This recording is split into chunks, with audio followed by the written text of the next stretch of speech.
vous avez travaillé durant toute l'année de cette crise à essayer de trouver un mécanisme d'indemnisation pour faire face à cette crise. In fine, à la fin, on se dirige plutôt vers une incitation des entreprises à faire des réserves, un petit peu comme ce que préconisait l'AMRAE dans les groupes de travaux. Est-ce que ça vous satisfait? Est-ce qu'on peut encore améliorer ce premier mécanisme?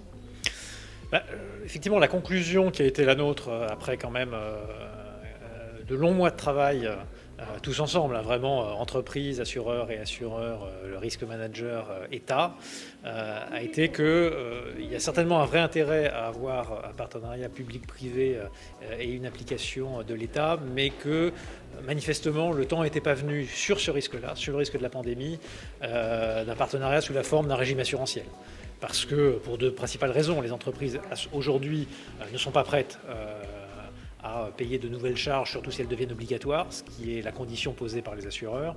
Et puis, à contrario, les assureurs et surtout les grands réassureurs internationaux, finalement, sur un risque qu'ils ont du mal à modéliser et sur un risque qu'en fait, ils ont du mal à jouer le rôle qu'ils jouent le mieux, finalement, c'est-à-dire de la mutualisation entre grandes zones mondiales.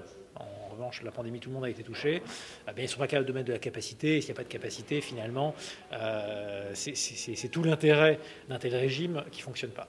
Et donc, à ce stade, la décision qui a été prise par le gouvernement, c'est de travailler plutôt sur des mécanismes d'auto-assurance pour finalement créer, ce qui n'existe pas aujourd'hui sur ce risque-là, un premier étage de la fusée dans lequel l'entreprise met un peu d'argent de côté.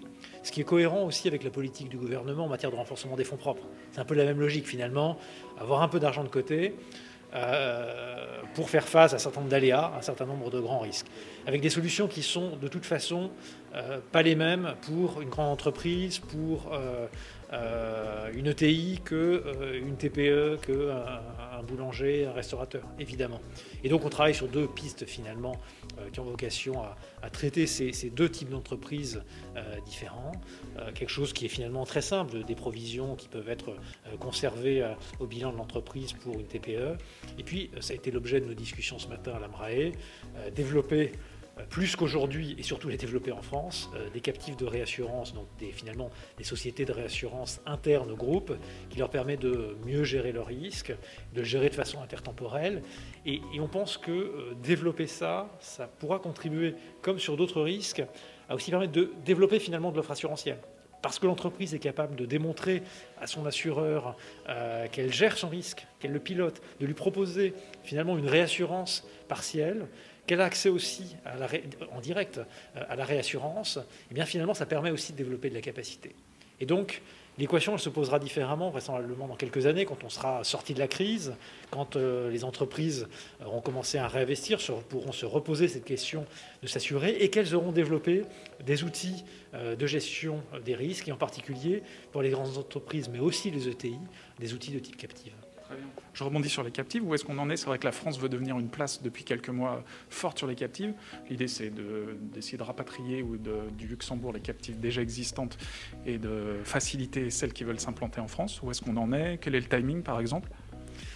Alors, la réflexion est en cours, puisqu'il s'agit effectivement de faire quelque chose d'assez ambitieux, qui consiste, alors non pas à créer ex nihilo un système de captives en France. Il y a déjà des captives en France, mais elles sont minoritaires. Aujourd'hui, il y en a 7, alors que les groupes français ont quasiment une soixantaine de captives au Luxembourg.